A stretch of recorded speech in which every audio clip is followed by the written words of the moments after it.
తన కింద స్థాయి వాళ్ళతో మాట్లాడిస్తాడు, మోడీనైనా వాళ్ళ చేత విమర్శింపజేస్తాడు, తన నోట్లో నుంచి రానియకుండా చూసుకుంటాడు అన్నది నిన్న అంతటి వేదిక మీద కూడా అర్థమైంది. బీజేపీ వీళ్ళతో కలవడం అనేది పార్లమెంట్ లో ఈయన బలం తగ్గుద్ది అనే భావన ఏమైనా కనిపించింది ఆయన మాటల్లో? ఆ థ్రెట్ ఏమైనా ఫీల్ అవుతుంది? కనిపించట్లేదు బేసిక్ గా. అది ఉండదా?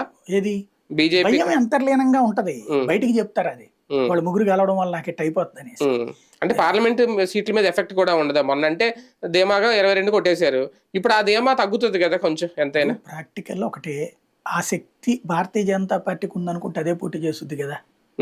ప్రాక్టికల్ గా సింగిల్ గా కలిసింది ఖచ్చితంగా సీట్లు తగ్గుతాయి. తగ్గడానికి ప్రిపేర్ అయితే రాల్సింది. ఆ మొక్క జనాల ముందు చెప్పడు కదా, జనాలతో ఆ మాట ఏమైనా చెప్తాడా?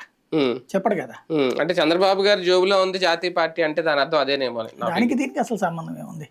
అంటే బాబు గారు ఏమనలేక తెలుగుదేశం పార్టీ బీజేపీ సంఖలోకి వెళ్ళింది అని చెప్పకుండా బీజేపీ జేబులో పెట్టి తిరుగుతున్నాడు అని చెప్పడం. అదే అంటే బాబు గారు చెప్పినట్టు బీజేపీ వింటుందని ఆయన ఉద్దేశం. అదే, అంత సీన్ అయితే ఏం లేదు, అంత పెద్ద ఇష్యూస్ ఏం లేవు అక్కడ.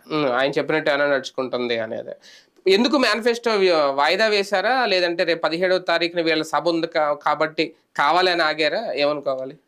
మేబీ అనుకోవడం ఏంటంటే, ఒక విశ్వసనీయత అనే పదాన్ని జనంలోకి తీసుకెళ్లాలనుకుంటున్నాడు. చంద్రబాబు నాయుడు సంపూర్ణ రుణమాఫీ అన్నాడు, చేయలేకపోయాడు. నిన్న లిస్టు చూపించాడు కదా, సంపూర్ణ రుణమాఫీ అన్నాడు చేయలేకపోయాడు, రైతు రుణమాఫీ అన్నాడు చేయలేకపోయాడు, అట్లాగే 25,000 రూపాయలు పిల్లలు పుట్టగానే వేస్తాడు వేసాడా, అలాగే వాళ్ళకి పవర్ లూమ్స్ కి రుణమాఫీ అన్నాడు చేశాడా, ఇవన్నీ అడిగి అతనికి విశ్వసనీయత లేదు.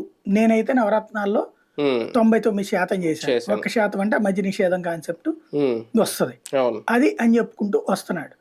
ఇప్పుడు తన కాన్సెప్ట్ ఏంటంటే